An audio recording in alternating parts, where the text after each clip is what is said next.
Hello students, my next poem है How to Tell Wild Animals.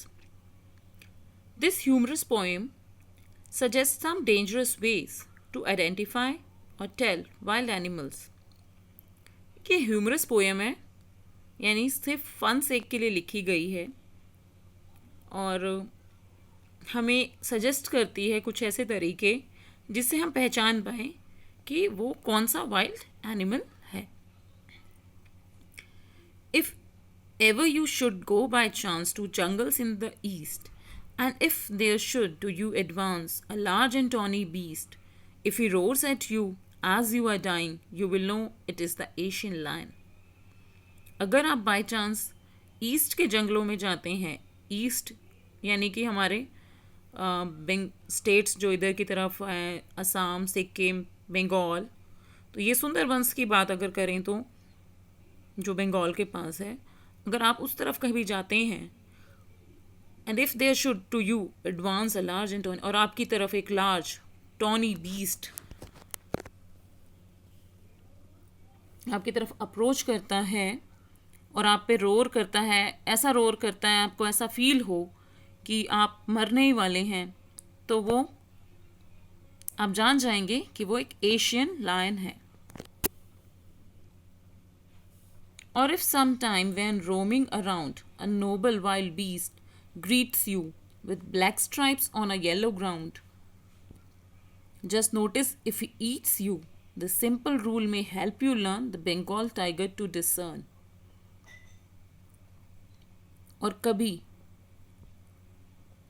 आसपास घूमते हुए एक बहुत ही नोबल वाइल्ड एनिमल आपको वेलकम करता है जिसकी येलो स्किन है और उसके ऊपर ब्लैक स्ट्राइप्स हैं, और आप उसे तभी नोटिस कर पाते हैं जब वो आपको खा रहा होता है. तो इसका सिंपल सा रूल यही है, आपको सोचना चाहिए कि वो एक बंगाल टाइगर है. नोबल भी है क्योंकि वो शोर नहीं मचाता है, बहुत ही साइलेंटली अपने काम करता है, इसलिए बंगाल टाइगर को नोबल एनिमल कहा गया है. If strolling forth a beast you view, whose hide with spots is peppered, as soon as he has leapt on you, you will know it is the leopard. 'Twill do no good to roar with pain, he will only lap and lap again. Stroll करना होता है यानी चहलकदमी करना, एक तरफ से दूसरी तरफ चलते रहना. Strolling forth a beast you view, अगर आपको स्ट्रॉलिंग करते हुए यानी कभी चहलकदमी करते हुए अचानक से एक बीस्ट यानी एनिमल दिखाई दे और जिसकी स्किन पे पेपर की तरह यानी कि काली मिर्च जिस तरह के कलर की होती है उस तरह से ब्लैक कलर्स के स्पॉट्स बने हुए हैं और वो अचानक आप पे झपटता है, तो आपको पता चल जाएगा कि वो एक लेपर्ड है.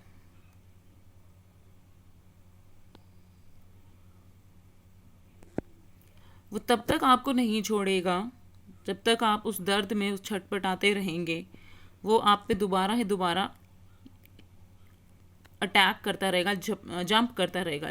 लैप एंड लैप अगेन, यहाँ पे पोएटिक लाइसेंस का यूज़ किया है पोएट ने लीप के लिए, कि लीप करता रहेगा यानी वो आप पे जंप करता रहेगा. If when you are walking round your yard you meet a creature there who hugs you very very hard, be sure it is a bear. If you have any doubts, I guess he will give you just one more caress. और कभी अपने आंगन में घर के आसपास घूमते हुए आपको कोई क्रिएचर मिले जो आपको गले लगा ले बहुत कस के, तो जान जाना कि वो एक बियर है. और फिर भी अगर आपके मन में कोई डाउट रह गया तो वह आपको दोबारा से उसी तरीके से एक झप्पी देगा, यानी वो आपको तब तक गले से लगा के क्रश करता रहेगा जब तक आप मर नहीं जाते.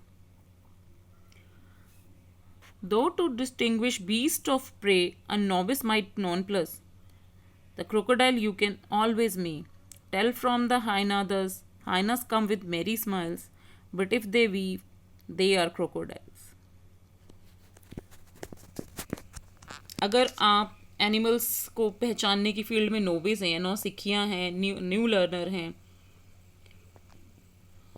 तो आपको शायद प्रॉब्लम हो सकती है, क्योंकि क्रोकोडाइल एक ऐसा एनिमल है जब अपने प्रे को खाता है तो वो आंसू बहाता है, और हाइना एक ऐसा एनिमल है जब वो अपने प्रे को खा रहा होता है तो वो स्माइल कर रहा होता है, हंसने की आवाज़ें आती हैं।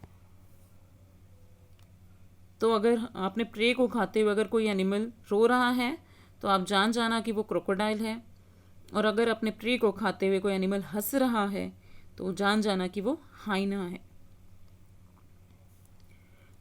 The true chameleon is a small, a lizard sort of thing. He hasn't any ears at all and not a single wing.